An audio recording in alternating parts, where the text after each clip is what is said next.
ආයිබෝවන් සුබ දවසක්. SL News 1 YouTube channel එකත් එක්ක එකතු වෙලා ඉන්න ඔයාලව සාදරයෙන් පිළිගන්නවා. ඉතින් අද ඔයාලත් එක්ක බෙදා ගන්න බලාපොරොත්තු වෙන ප්‍රධානම කාරණා කිහිපයක් තියෙනවා. ඒ ප්‍රධාන කාරණා අතර පළවෙනියටම කතා කරන්න බලාපොරොත්තු වෙන්නේ පසුගිය කාල සීමාවන් තුලදී වැඩි වශයෙන් කතාවට ලකුණ කාරණාවක් තියෙනවා. ඒ තමයි ගණේ මුල්ලේ සංජීවගේ ඝාතනය. මොකද අධිකරණය තුලදී තමයි ඔහුගේ ඝාතනය සිද්ධ වෙන්නේ. ඉතින් ඒකට සම්බන්ධ වුණු ප්‍රධාන චරිත කිහිපයක් තියෙනවා. ඒ ප්‍රධාන චරිතවලින් එක්කෙනෙක් හැටියට ඉසාරා සෙව්වන්දී අපිට පෙන්වා දෙන්න පුළුවන්. ඉතින් ඇය පසුගිය කාල සීමාව තුළදී රැඳවුම් නියෝග මත ප්‍රශ්න කිරීම සඳහා ඇයව තබාගෙන කටයුතු සිදු කරා. දැන් ඒ කාල සීමාව අවසන් වීමත් එක්ක අධිකරණයට ඉදිරිපත් කළ තියෙනවා. අධිකරණයේ ඉදිරිපත් කරපු ඇයට අධිකරණයෙන් දුන්න තීරණය පිළිබඳවයි ඔබ දැනුවත් කරන්න අප සූදානම් වෙන්නේ. ගණේ මුල්ල සංජීව ඝාතන සිද්ධිය සම්බන්ධයෙන් අත්අඩංගුවටගෙන රැඳවුම් නියෝග මත රඳවාගෙන සිටි සැකකාරියක වන ඉෂාරා සෙව්වන්දී නැමැත්තිය ලබන 21 වෙනිදා දක්වා රක්ෂිත බන්ධනාගාරගත කරන ලෙස කොළඹ මහේස්ත්‍රාත් අධිකරණය නියම කළා. මෙම සැකකාරිය නේපාලයේ සැඟවී සිටියේදී මෙරට විශේෂ පොලිස් කණ්ඩායමක් එරටට ගොස් ඉකුත් වසරේ ඔක්තෝබර් මාස අත්අඩංගුවටගෙන ශ්‍රී ලංකාවට රැගෙන ආවා. ඉන් අනතුරුව ත්‍රස්තවාදයේ වැළැක්වීමේ පනත යටතේ මෙම සැකකාරිය රැඳවුම් නියෝග මත කොළඹ අපරාධ කොට්ටාසයේ භාරයේ රඳවා ගනිමින් ප්‍රශ්න කිරීම සිදු කෙරුණා. ඉන් අනතුරුව කොළඹ අපරාධ කොට්ටාසය මෙම සැකකාරිය කොළඹ අතිරේක මහේස්ත්‍රාත් ලියන් වරුස්විතාන හමුවට පමුණුවමින් දැනුම් දී තිබුණේ මෙම සැකකාරියට අදාළ රැඳවුම් නියෝග මේ වන විට අවසන් වී ඇති බවයි. ඒ අනුව සැකකාරිය අධිකරණයට ඉදිරිපත් කරන බව පොලිසිය දැනුම් දී තිබුණා. මෙම සැකකාරිය සම්බන්ධයෙන් සිදු කළ විමර්ශනවල ප්‍රගතිය ඇතුළත් සවිස්තර වාර්තාවක්ද පොලිසිය විසින් අධිකරණයට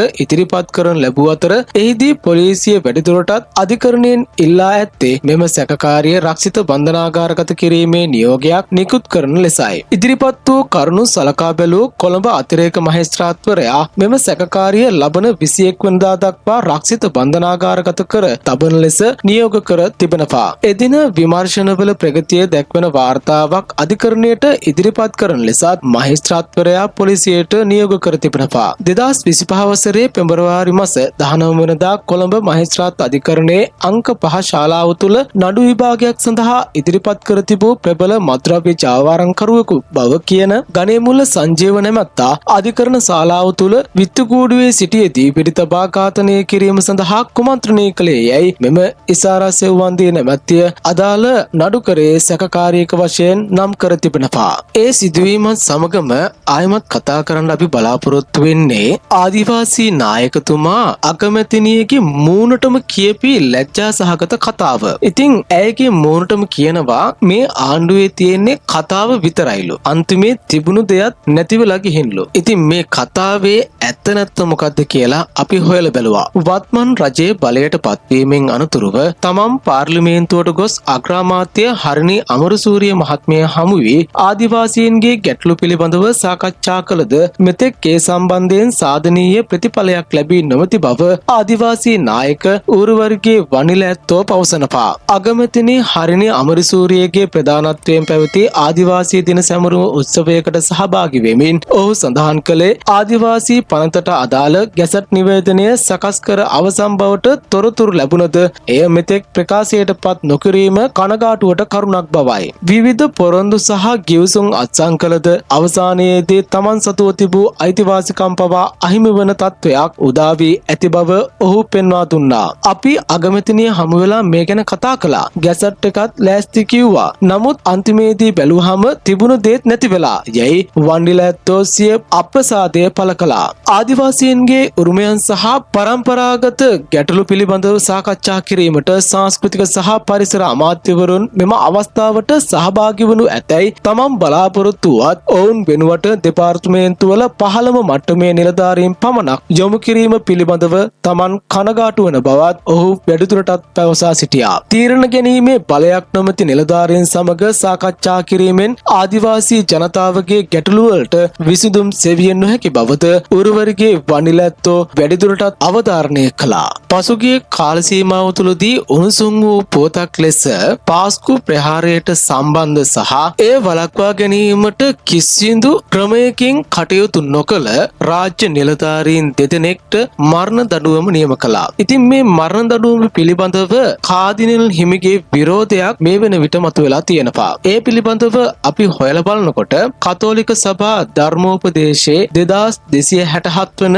ඡේදයට අනුකූලව මරණීය දණ්ඩනය කිසිසේත්ම පිළිගත නොහැකි බව කොළඹ අගරදුගුරු මැල්කම් කාදිනල් රංජිත් හිමිපාණෝ පවසනවා. පාස්කු ඉරිදින එල්ල වූ ත්‍රස්ත ප්‍රහාරය සම්බන්ධයෙන් පූර්ව දැනුවත් කිරීම ලැබී තිබියදී සිය වගකීම් පැහැරහැරීමේ චෝදනාවට වරදකරුවන් වූ හිටපු පොලිස්පතිවරයාට සහ හිටපු ආරක්ෂක ලේකම්වරයාට අධිකරණය මගින් මරණ දණ්ඩනය නියම කිරීම සම්බන්ධයෙන් සිය ස්ථාවරය පැහැදිලි කරමින් උන්වහන්සේ මේ බව සඳහන් කළා. මරණීය දණ්ඩනය පැනවීම මගින් මානව ගරුත්වය බරපතල ලෙස උල්ලංඝනය වන බවත් ශුද්ධ වූ කතෝලික සභාවේ මූලික ඉගැන්වීම් වලට අනුව කිසිදු පුද්ගලයෙකුට මරණීය දණ්ඩනය පැනවීම අනුමත කළ නොහැකි බවත් කාදිනල් හිමියන් මෙහිදී අවධාරණය කර සිටියා. කෙසේ වෙතත් ශ්‍රී ලංකා අධිකරණ පද්ධතියේ ස්වාධීනත්වයේ කෙරෙහි තමන් පූර්ණ විශ්වාසය තබන බවත් අධිකරණයේ ස්වාධීන තීරණවලට හෝ නීතිමය ක්‍රියාදාමයන්ට කිසිදු ආකාරයකින්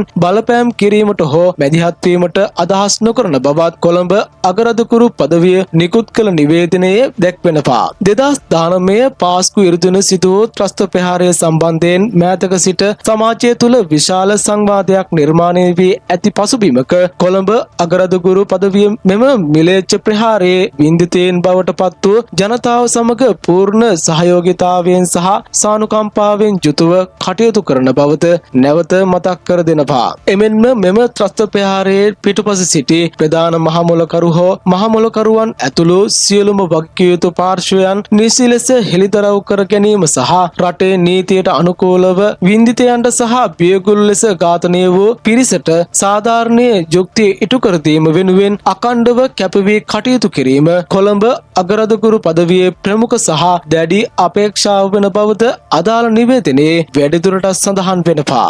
ජනාධිපතිතුමා ඇතුළු ආණ්ඩුව ගන්න යන අලුත්ම තීන්දුව තීරණය තමයි මේ. මෙන්න මේ වගේ වැරදි කළොත් මරණීය දණ්ඩනය නියම කරන්න ඕනේ. ආයේ මේ වැරදි කළොත් නම් එල්ලා මැරීමට නියෝගයක් දෙනවා. විශේෂ තීරණයක් ගැනීමට පොලිසියේ අවධානය යොමු වෙලා තියෙනවා. මත්ද්‍රව්‍ය සම්බන්ධ අපරාධ සඳහා මරණ දඬුවම ලබා දීමේ හැකියාව සහ ඒ හා සම්බන්ධ නීතිමය පියවර කෙරෙහි රටම එකට ජාතික මෙහෙයුම් සභාවේදී විශේෂ අවධානය යොමු තිබෙනවා. රටම එකට ජාතික මෙහෙයුම් සභාව ජනාධිපති අනුරකුමාර දිසානායක මහතාගේ ප්‍රධානත්වයෙන් ජනාධිපති කාර්යාලයේදී විශේෂ රැස්වීමකට එක් වුණා. විස මත්ද්‍රව්‍ය උවදුර මේ වන විට හුදු පුද්ගල සම්බන්ධතාවලින් ඔබට යමින් සමස්ත ආර්ථික සහ සමාජ දේශයටම බරපතල තර්ජනයක් එල්ල කරමින් පවතින බවත් එම තත්ත්වය දිනෙන් දින වර්ධනය වීම වැළැක්වීම උදෙසාත් මත්ද්‍රව්‍ය සම්බන්ධ ප්‍රධාන අපරාධ සඳහා මරණ දඬුවම ක්‍රියාත්මක කිරීම පිළිබඳව මෙහිදී දීර්ඝ වශයෙන් සාකච්ඡා වී තිබෙනවා. මත්ද්‍රව්‍ය ජාවාරමෙන් උපයා ගන්නා අසීමිත නීති විරෝධී ධනය ආශ්‍රිතව ගොඩනැගී ඇති අපරාධමය සංස්කෘතිය සහ පරිසරය මේ වන විට ජාතික ආර්ථිකයට රටේ සංචාරක කර්මාන්තයට මෙන්ම සමාජ ආචාර ධර්ම පද්ධතියටද විශාල බාධාවක්ව පවතින බව පෙන්වා දී තිබෙනවා. එබැවින් මත්ද්‍රව්‍ය ජාවාරම සහ ඊට සම්බන්ධ සංවිධානාත්මක අපරාධ පිළිබඳව බියක් ඇතිවන ආකාරයේ දැඩි හා තදබල නීති රීති රාමුවක් ක්‍රියාත්මක කිරීමේ දැඩි අවශ්‍යතාවද රටම එකට ජාතික මෙහෙයුම් සභාවේදී අවධාරණය කර තිබෙනවා. කෙසේ වෙතත් මේ පිළිබඳව නම් යම් මට්ටමකින් හිතා බලන්න ඕනේ. ඒ වුණත් රටක් වශයෙන් විශාල උවදුරකට ලක් වෙනවා නම් උසස් මනසක් ඇති මිනිසුන් විදිහට මේ සමාජය දූෂණයට ලක් කරනවා නම් බරපතල නීතියක් ගෙනීම තුළින් ඒ පාලනය කරන්න පුළුවන් කමක් තියෙනවා නම් ඒ සිදු කිරීම වඩාත් සුදුසු බව අපි වැඩිදුරටත් පෙන්වා දෙනවා. ඒ වගේම තමයි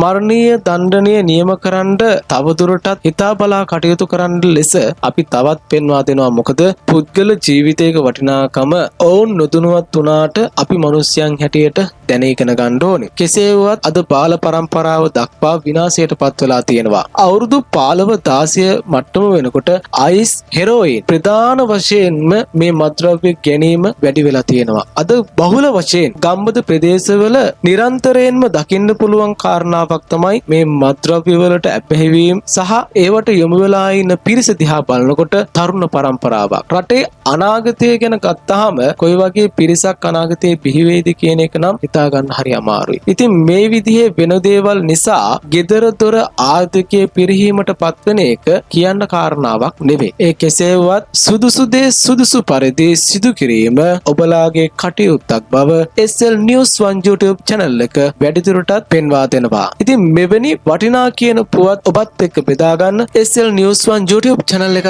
subscribe කරලා තියාගන්න. මේ වීඩියෝ එකට කැමති නම් වටිනවා නම් like එකක් දාන්නත් ඔබේ අදහස් පහලින් comment කරන්නත් අමතක කරන්න එපා. මෙවැනි වටිනා කියන වීඩියෝ එකකින් නැවත හමු වෙමින් බලාපොරොත්තු වෙන්න. අදට අපි ඔබෙන් සමු ගන්නවා. සුබ දවසක්.